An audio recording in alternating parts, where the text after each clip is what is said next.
Good afternoon. We've come here to celebrate the long life of Nellie Turton. Ringwood Community Church was her church for many years, and she owes a lot to its people and its leaders. My name is Graham. Nellie asked me, her eldest son, number 2 among 6 siblings, to be the celebrant, so I'm honoured to have the task. On her behalf and on that of her very extended family, I want to welcome you all, both family and friends, whether present in person or live streaming this. A few administrative details before we really get into things. First of all, phones. Please keep them silent or off. Toilets. If you need to leave for that or any reason, feel free. To find the toilets, go back into the foyer behind you and turn right. If you're in the overflow room at the side, take a step or 2 forward and also turn right. COVID-safe procedures. Well, nothing makes us fully safe, but rightly or wrongly, many of us will feel safer when masks are in use and social distancing is practiced. This will also help protect our host's reputation. Afternoon tea will be served outside at the end again to limit our risk and leave us more freedom. Let's be considerate of each other. Can I lift this a little higher?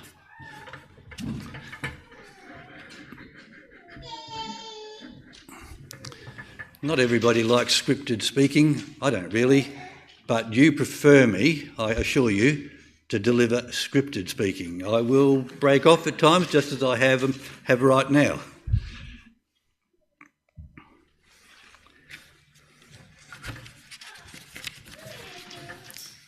Afternoon tea will be served outside at the end, again to limit our risk and leave us more freedom. So let's be considerate of each other in all of this. Tributes. Some funeral services have just the one eulogy from the one master performer, master collator, master everything else. Not this one. After my elder sister Gwyneth speaks, in the, what did we call it, 100 years of Nellie, there will be opportunity for others to share a story, a memory, a thought in appreciation of Mum. The trick is not to go on for too long. If you're the only one, you can talk longer. So Myra, if you're the only person who shows up here to speak, you can go as long as you like. But if we've got 6 people here or 10 people here, just everybody give the others a little space.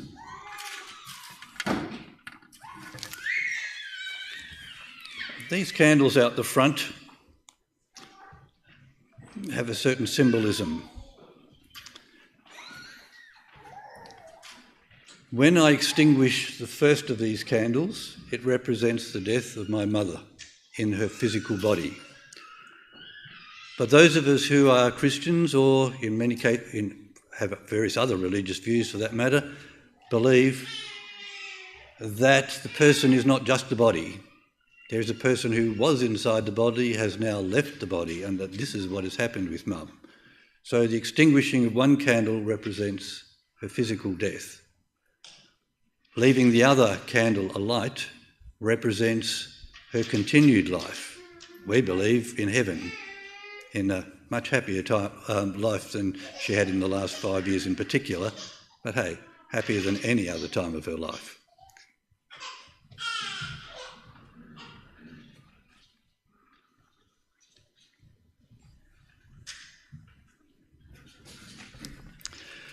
I'd like to call on Elizabeth Turton to read a series of Bible passages for us.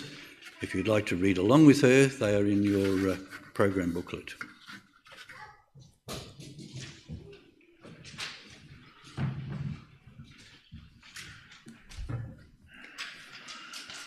Job chapter 19, verse 25 to 27. I know that my Redeemer lives, and that in the end he will stand upon the earth. And after my skin has been destroyed, yet in my flesh will I see God. I myself will see him with my own eyes, I and not another. How my heart yearns within me. John chapter 11, verse 25 to 26. Jesus said to her, I am the resurrection and the life. Whoever believes in me, though he die, yet shall he live. And everyone who lives and believes in me shall never die. 1 Thessalonians 4, verse 13 to 14. Brothers and sisters, we do not want you to be uninformed about those who sleep in death, so that you do not grieve like the rest of mankind who have no hope. For we believe that Jesus died and rose again, and so we believe that God will bring with Jesus those who have fallen asleep in him. And finally, 2 Timothy 4, verse 6 to 8. The time has come for my departure. I have fought the good fight. I have finished the race. I have kept the faith. Now there is in store for me the crown of righteousness, which the Lord, the righteous judge, will award me on that day, and not only to me, but to all who have longed for his appearing. Thanks, Elizabeth. These passages between them have much to say. We have been reminded of some of the central Christian teachings about the need for moral justice, the hope of another life beyond this one, God's initiative in providing for both of these somehow at the same time, but also of our own roles in developing good character on a lifelong basis and in the face of all those things that limit our success.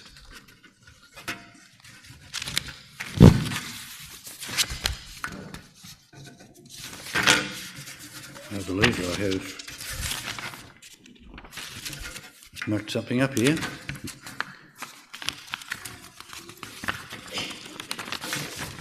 That's right.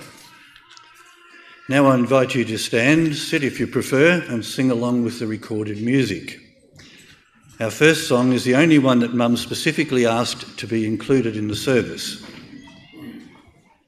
She did not ask for it to run for 4.5 minutes. One of my organisational glitches was finding the wrong version.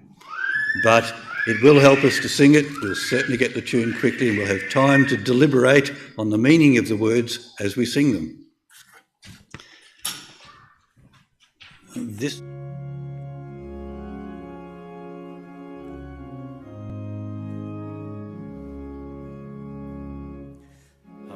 with everlasting love, led by grace.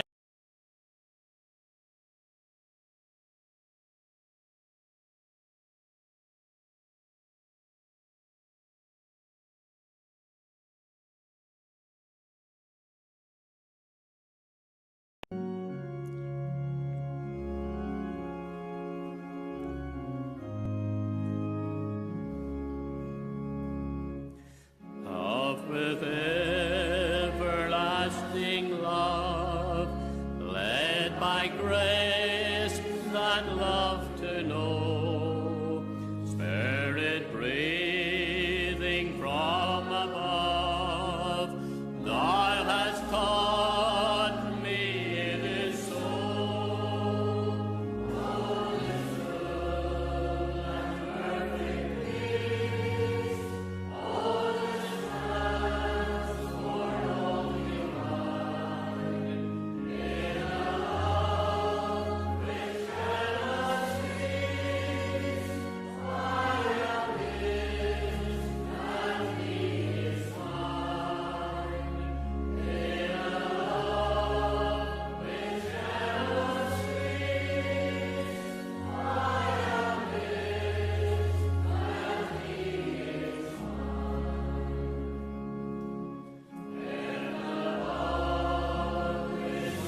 you.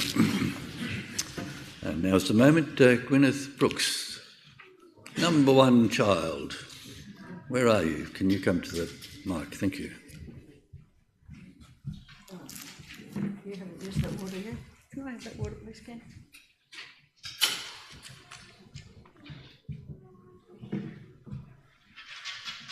Thank you. This is a full muddle, and nobody can do justice to 100 years of somebody's life. It's impossible. So I'm doing my best, some facts behind what some other people might say that you'll find more funny.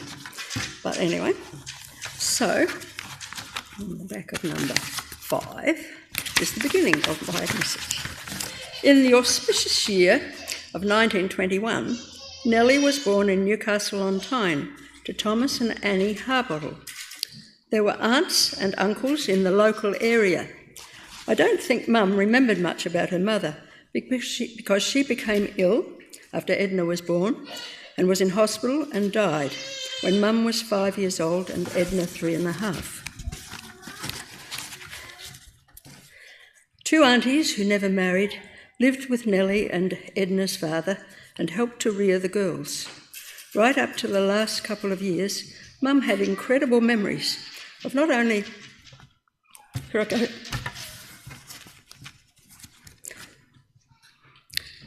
where she lived, but where her relatives lived and how to get there as well.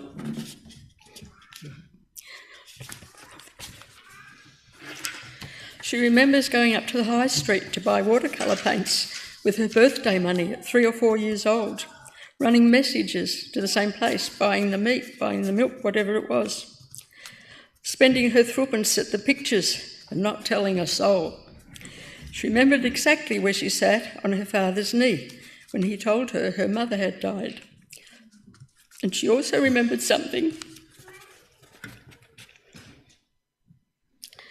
that affected her all her life through: the sight of a child with stubs for hands.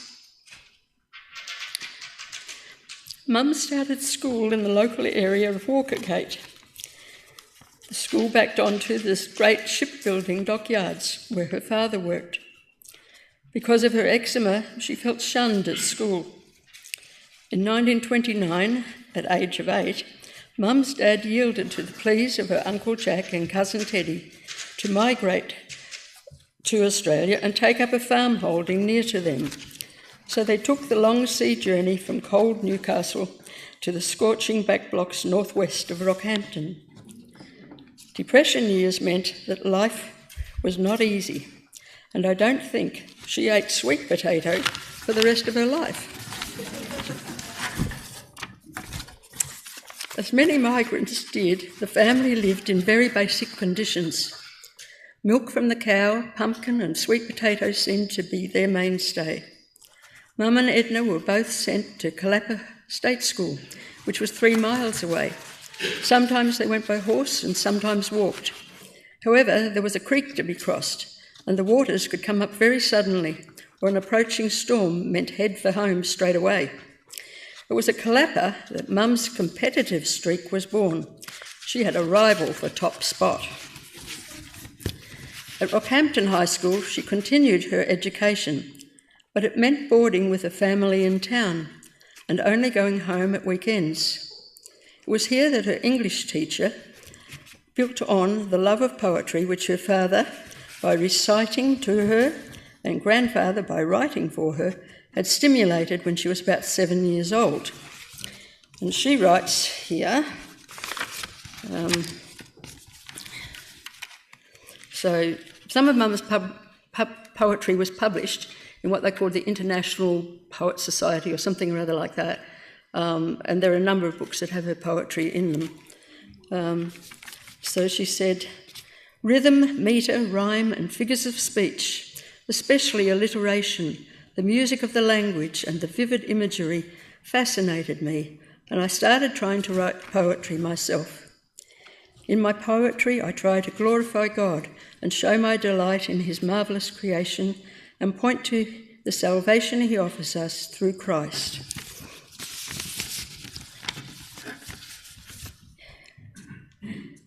In Mum's final year of high school, she was dux of the school, in spite of having spent the first term in hospital with a broken leg. The next year might be said to set the course of her life. She went to Teachers' College in Brisbane. It was in Brisbane that she met Dad, that she went to Christian Revellers meetings and came to the point of truly committing her life to Christ as Lord and Saviour. At a physical education camp, she met someone else who was to have an impact on her life in later years. Then war broke out. Dad was also boarding in Brisbane. He was working with a group of accountants and studying commerce and accounting. He did not enlist early as he was a pacifist. However, by 1940, he had enlisted and trained as a medical officer. Mum had returned to Rockhampton and was appointed to her first school, where she not only taught but continued to study.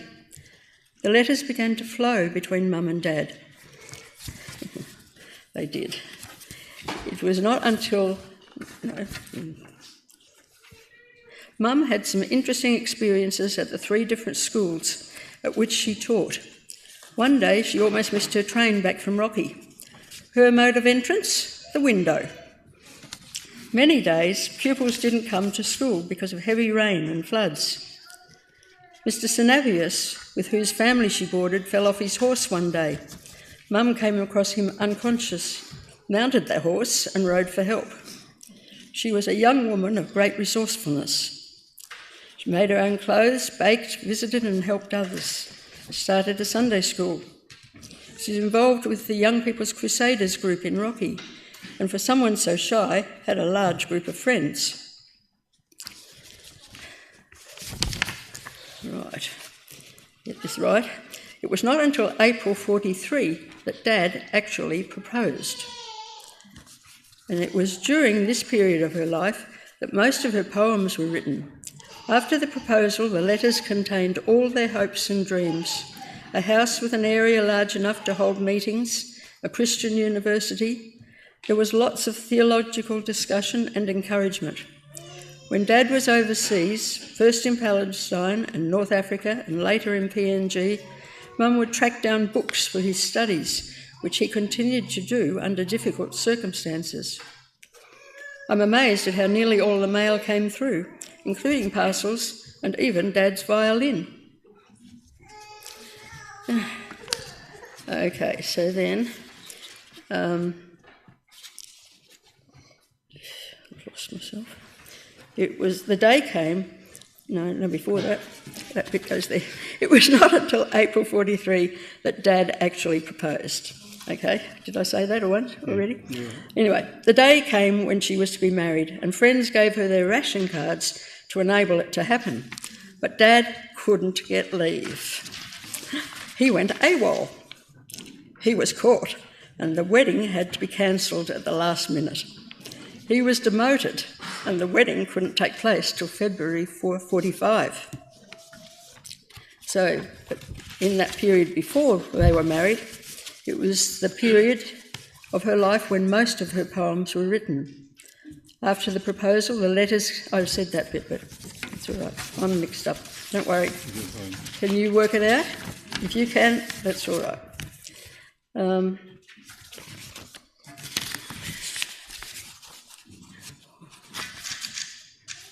That's all right. Dad's background was very different from Mum's.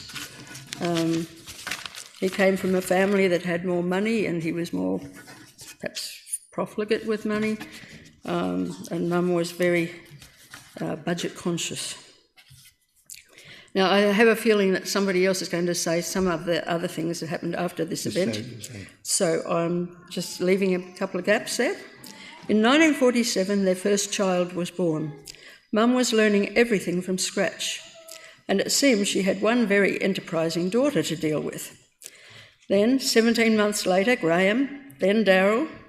Selling the property in Annerley, they bought a large block in Oxley, and we moved into the garage Dad built. In 1952, Dad got a job with the Defence Department in Melbourne, and Mum was pregnant again with Sharon. How Mum coped, I don't know. She had no means of transport, but she had the help of the postman, the milkman, and a family up the road. One took her to hospital, one took Graham, Darrell and me to the Red Cross home in Margate, one of the worst experiences of my life. In August, we finally moved to Melbourne, Rosebud, Burwood, Frankston, and finally Ringwood, where she had 2 more children and stayed until going into care at 95 years old. Life was difficult with an irregular income. Should she buy powder for the babies? Should she buy, it's all right, I've written bottle and I mean bottom. Should she buy powder for the baby's bottom or meat for our dinner? When I was 13 or 14, Dad was ill, flat on his back for nearly a year. Mum went back to teaching and I looked after my siblings and cooked dinner most nights. The workload for Graham and I, in particular, increased. Sometimes she would ask me to help mark her students' work. Mum was a good teacher and children cried when they heard she wasn't going to be teaching them anymore. The nurses cried too when Mum died.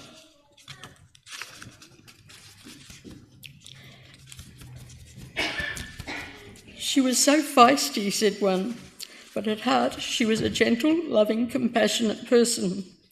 She sponsored many children. She loved her garden, and if you asked her what she'd like for her birthday, she'd say, rocks. University called her again, and after winning a mature age scholarship, she gained her degree at Monash and was appointed to Ringwood Tech, where she remained until retirement. In 1977, when Mum and Dad were both 56, Dad died as a result of a car accident. Mum, after a period of compassionate leave, went back to school. Life was actually much easier for Mum after Dad died, but she still would rather he had been there, as do we all. After retirement, Mum had more time for other things, and she was involved in the welcome room near the library, KYB, various other things I can't remember, and up and overs at this church. I can't possibly cover that 100 years adequately, so hopefully the rest of my family can fill in some gaps. After we returned from Nepal, I took Mum shopping each week. It was an all-day affair. We played Scrabble, had cups of tea, all those other little bits and pieces. Okay, I'm sure I've taken all my time. And a bit more. Well, that was pretty short. We're about to view a photographic tribute to Mum. Many of us will see aspects of her life we knew nothing about. Something may spark a thought you'd like to share with us, and your chance will come straight afterwards, but you'll have to wait tomorrow. Thank you.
Who are know they're going to do something or are now inspired to, you might like to come up between the piano and me and be ready to do it.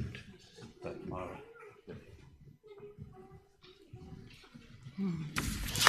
Good afternoon, everyone. I also have a scripted message. It's been my privilege to have visited Nell over some years, firstly in her home and then as she moved into the Park Lane aged care facility, where I saw the loving care she received from the staff there. She really did. Nell had been a faithful member of our church here, the Ringwood Community Church, for many years. She was always here on Sunday mornings. She had her favourite seat over on that side among her similar aged friends, and always taking particular note of what was said in the messages. And as has been mentioned, Nell was also a faithful member of our Up and Overs group. Up and Overs is a fellowship that we have here in this church for older people, and Nell was really disappointed when she was unable to attend. And I know I'm repeating some things here. Nell's incredible memory always amazed me. Many times she repeated the story of when she was 3, after having received a little bit of money, maybe for her birthday. Did she buy lollies as all the other children did? Oh no, she bought crayons so she could colour in her pictures. Then, with a twinkle in her eye, she said, "I think I've told you this before." And I would say, "Yes, Nell, just once or twice, that's all." And as has already been mentioned, Nell's amazing love and memory of poetry. As I would be sitting there with her visiting, suddenly she would burst out into poetry, especially Julius Caesar. "Oh, Brutus, where art thou?" And then she would recite several lines or even several verses of whatever poetry was in her mind right at that time. Nell had an incredible interest in people and spent a lot of time asking about current friends at church, also about friends of long ago. On each of my visits, when I felt it was time to leave, I would say, "Nell, I think it's time for me to go now, so I would like to pray with you and then say goodbye." And then I could almost see her mind getting into top gear, and she would remember all the people she had not asked about. I did finally get to say goodbye to her with the assurance I would come again. And yes, I will see Nell again in heaven. Amen.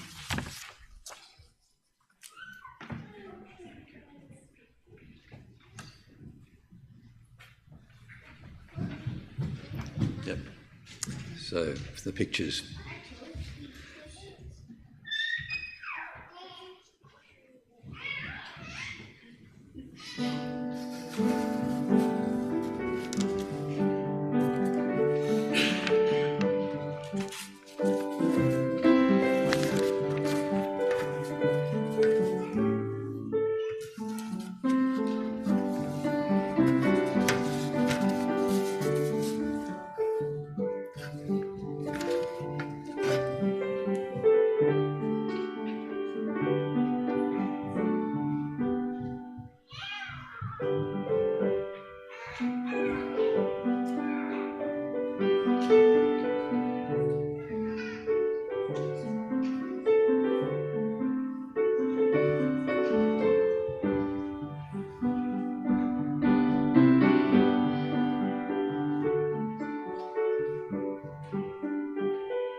Cool. Well, here's the man who put it all together.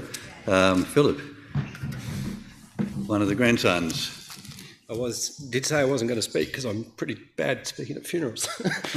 If anybody wants a copy of that, let me know and I can make it available. Couple of thoughts. I was just remembering, prompted by what Myra said, just the memories, the sharp memory. My partner, my wife, is Irish and my daughter is Ira, and my nana hadn't met either of them. And I walked in with the kids to Park Lane and had Ira with me. And I said, "Nana, this is Ira." And she said, "Do you mean Irish?" And I thought, that's amazing. Two people that she'd never met, and the name had already stuck in her mind. And just also, when I went into Park Lane, she was talking about coming on the ship from the UK to Australia and travelling through Malta, I believe it was, and all the little details. So that's all I can say. It's amazing how many small details show up in our memory when we're much older, while the recent stuff tends to fade away, but apparently not Ira and Irish. Zelma, my wife. Yes. I keep forgetting that she's down to tunnel vision. She doesn't know where she is half the time. He may well say that. Look, I wasn't going to speak because Gwyneth was going to speak about a lot that I wanted to say. Now, I'm speaking as a daughter-in-law. Now, Mum might not have been forthcoming with lots of help or coming to look after you when you've had babies and things like that, because her life had been so full of babies and children. She was an academic, and this is a woman who had to learn from scratch without a mother to know how to do that. And she did a phenomenal job with what she had. She gave her all. And one thing though, and I know that my brothers-in-law, her son-in-laws will attest to, she just loved them all. She embraced everybody. They were all part of the family, and her greatest delight was finding out how her grandchildren were doing, what they were achieving, whether they were well, what they were happening to them. And this was her life in the end that gave meaning. And she would support you in the most small ways and big ways that people didn't know about. She cared. And one really good thing about her as a mother-in-law, a grandmother, she never interfered. Okay? She never interfered. All you heard from her was positive things. And so I said to her in the end, when I got a chance to be alone with her, how much I admired her, how much I thought she was a woman of vast courage and determination, and what she'd had to overcome in her life with the struggles and the deprivation and the money that they didn't have. She did all of that. The children will tell you how that during those early years when her husband wasn't working and she had to get money from somewhere, what they ate, that they ate rusks, they ate, you get home. But she did the very best she could with what she had to hand, very much make and mend. And we'll attest to that because there was so much still there when I was cleaning out her house at the end.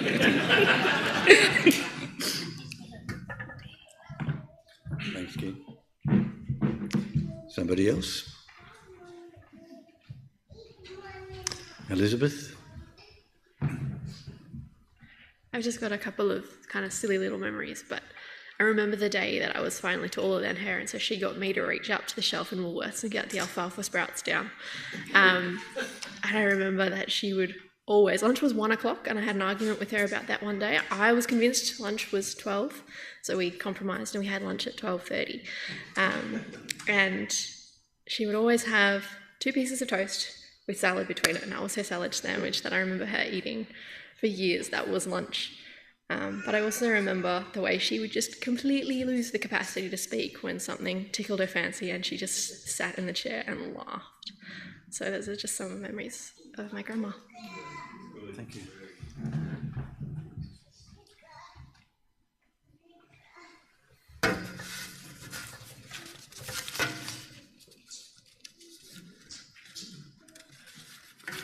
Okay, at this point we have a slight variation. No, not quite a one. This was my reflections on Mum. I remember doing lots of chores around the house. Some were unpaid, but anything beyond my fair share gave me some extra pocket money. When there was money to provide pocket money, of course. Mum usually treated it as though I was doing her a favour and let me know how much she appreciated it. I felt warmed and confident in the home in a way that I didn't actually feel warmed and confident anywhere else. That was pretty important for me, since that my social life ended up being almost all at home. My social and sporting life got very little attention. Well, Mum wasn't that. Dad was sporty, but he didn't have much time to devote to it. And so these were pretty much non-existent outside of backyard level. Music, the life of the mind and the spiritual life were another matter. Here, Mum and Dad encouraged us more than they instructed us. Quizzes in the car, basic maths, English, spelling and grammar, world geography. That's pretty handy for me, actually. Mum was sold out to the rules of English grammar, as many people know, and not only that, but the concise Oxford Dictionary as well, as though the only definitions of any decent word were the ones that were there, and preferably one that was published in about 1920. So it was all done the traditional way, and some of you, I know, follow closely in her footsteps, though possibly with a more updated dictionary. In the 1950s, Mum was raising a family that grew to 6 in January 57. I'm beginning to repeat Gwyneth, I think. Money was scarce, and she was not only our housekeeper and homemaker, but also our seamstress. The old treadle sewing machine got quite a workout. So how does that fit with me getting paid violin lessons for 4 years from 1957 to 1960 when we were certainly not wealthy? And Dad buying a name brand piano. Mind you, that same piano which is working today beautifully in my lounge room is supposed to have carked it right about the time he bought it, and not supposed to last more than 50 odd years. but still good. I thought the piano was for Dad, actually, but Mum told me later that he bought it for her. She wanted to be able to play, but never got lessons. Those went to me. It's all part of a pattern of self-sacrifice, and in that specific case, it wasn't only her who was making the sacrifice, because Gwyneth also missed out. I know she would have liked something more.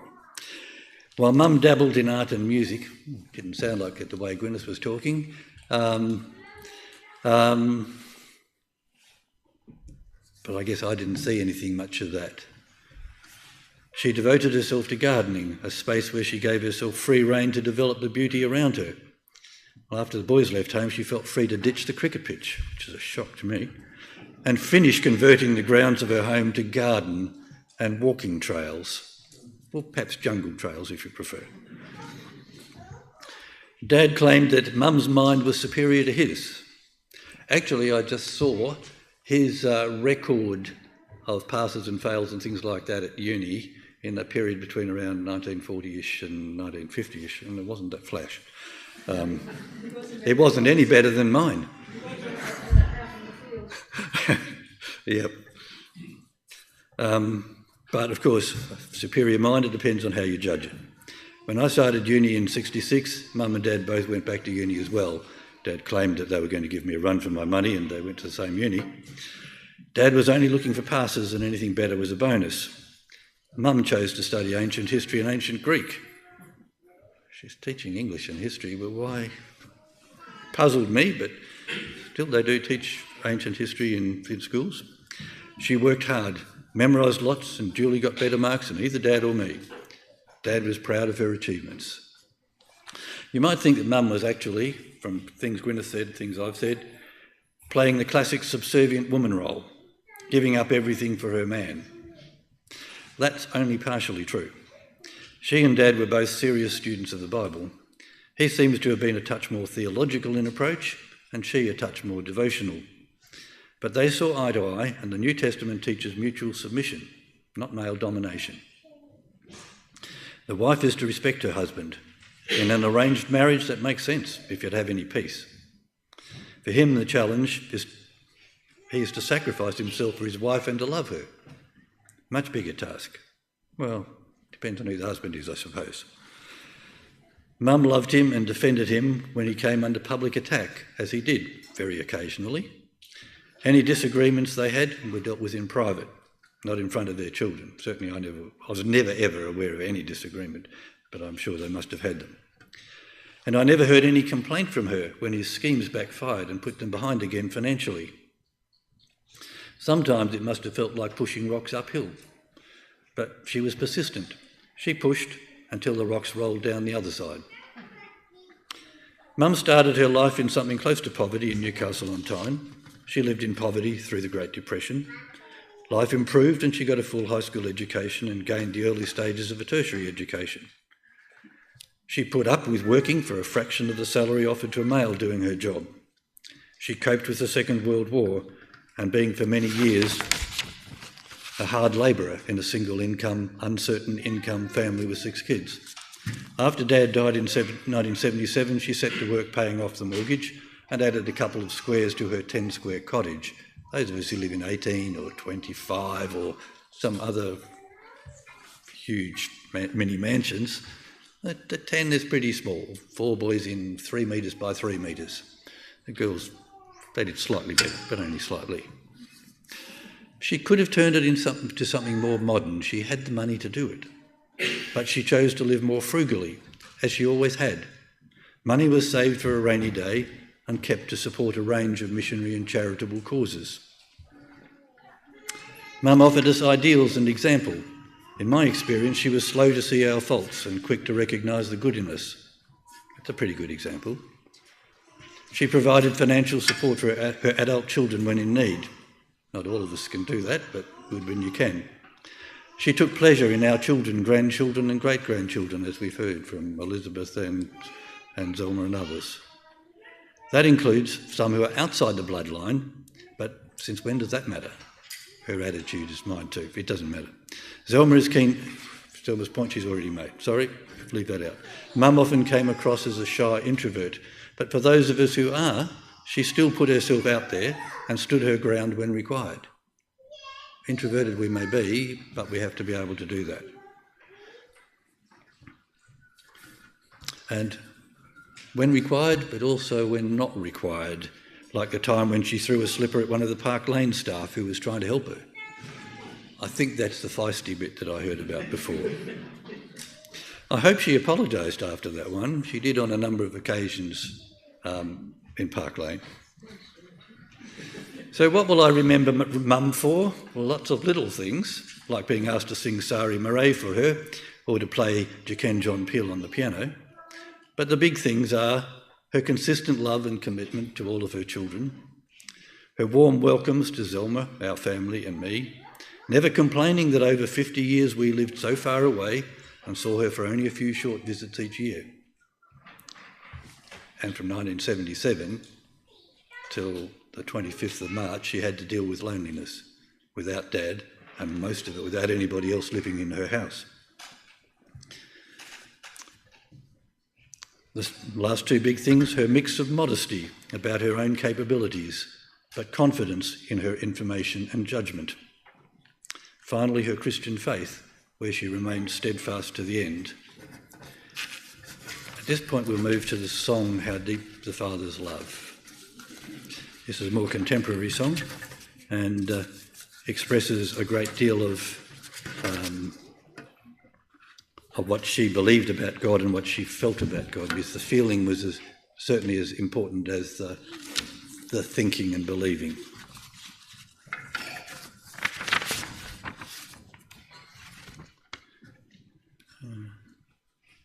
So have we got this song?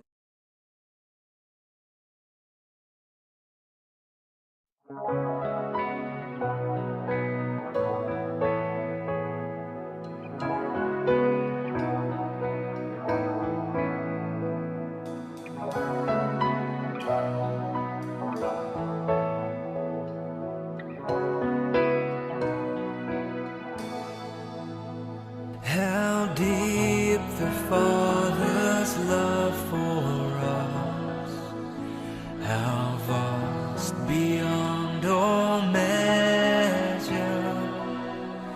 that He should give His only Son to make a wretch His treasure. How great the pain of searing was, the Father turns His face away, as wounds which mar the chosen one bring many sons to glory.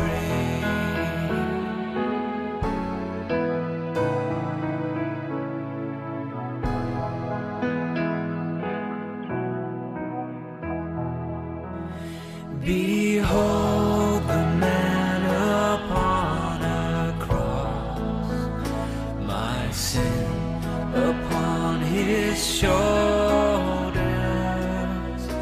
Ashamed I hear my mocking voice call out among the scoffers. It was my sin that held Him there until it was accomplished. His dying breath has brought me life. I know that it is finished.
close us there, please. Thank you.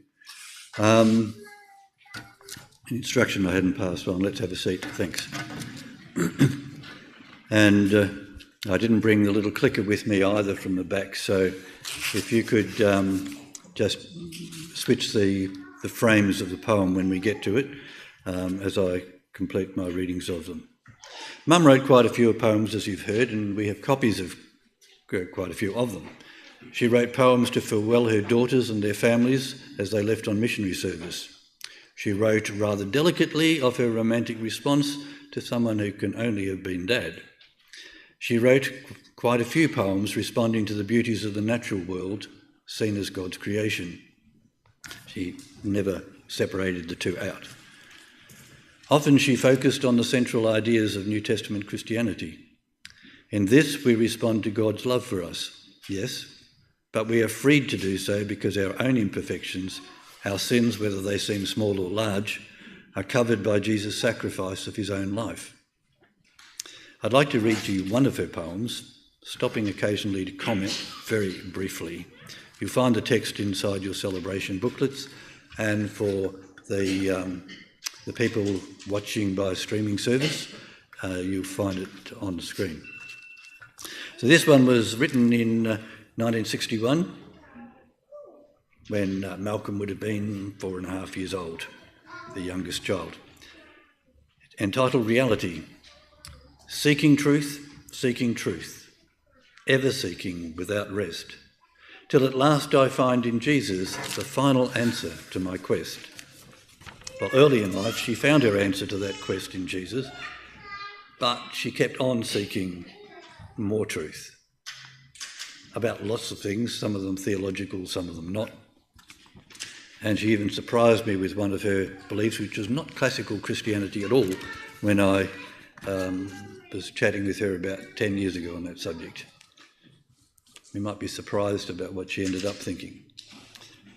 Jesus is the rock unmoving, he the sure foundation stone, he the never-changing substance, he the way, and he alone. But Mum would not have accepted a rewriting of who Jesus was just to suit modern trends in thought. Not at all. Sure foundation stone, never-changing substance. Bible doesn't change either. His shed blood on Calvary blots my sins from God's stern view. Justice has been satisfied, grace and mercy flow anew. And God, sometimes in the biblical record, does seem a stern and tough judge. But Jesus, God, knows our weaknesses, offers himself to take our punishment, so the sternness is not felt by us while the standards remain. And he shows all that emotional, loving, seeking us out, even when we're not actually looking for him. So, when Dad became a Christian, he was scared stiff of going to hell. That was his motivation. When Mum became a Christian, it was a response to the love of God. And that is actually the best way to become a Christian, if that's what you can make. In my case, it was because I thought it was the best and the most believable way to think and to act, and it just seemed the right thing to do. And I've never changed that view, actually, but my Christianity has changed enormously. Moving on. Jesus meets my every yearning, again the emotional side. Jesus fills my every need. Jesus bears my every burden. Jesus gives me rest indeed. That really sums up the meeting of needs that Mum must have felt constantly for decade after decade of her life. Jesus is my strength unfailing. He my peace and joy always. There's the old-fashioned drop the S to sound more poetic. He the pilot I am trusting. He my keeper day by day. Now my goal is only Jesus. Jesus always in my heart. By his Spirit ever dwelling, obeying him my pilgrim part. 5 years ago, when we were talking with Mum about her going into Park Lane and the rest of her life, and did she want to be resuscitated and things like that if the occasion arose. Well, no, she didn't. But what she did not want is anything to deliberately hasten her departure. So far as she was concerned, that was up to God, and she would just leave it there. She never changed that view, as far as I know. This brings us to the last part of the formal part of the service, the candle ceremony part 2. At this moment I would like... Sorry, the microphone is here. I need to explain. I'm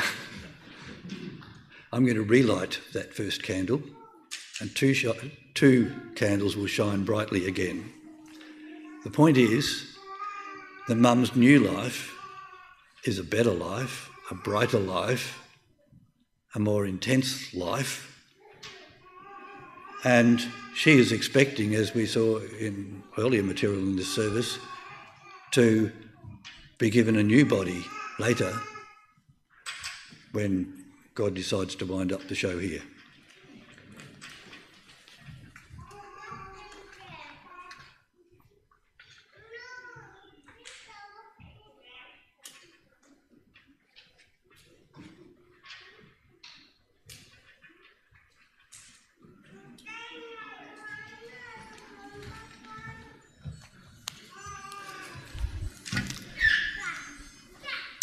I'd like to lead us in prayer for a moment here. Father, we commit Nellie's spirit to your keeping and her body to return to the earth. We pray that we may continue to be inspired and delighted by all in her that is good. We pray for ourselves who mourn her loss, that while knowing the sting of death, we may find comfort in God and with each other, and an excellent way forward. Amen. What's to happen now? Sean will provide musical accompaniment as he has done through the service. We've loved listening to you, Sean. Thank you.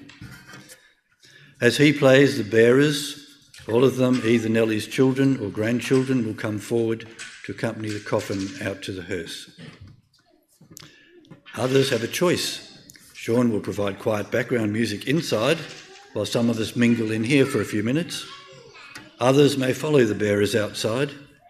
Either way, once the hearse has left, afternoon tea will be served outside. Some may need to leave early, but all are welcome to stay. Some provision has been made for nutritional differences or intolerances, whatever.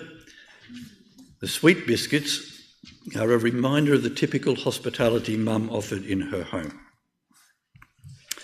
So let's move into this next stage with the bearers coming forward, please.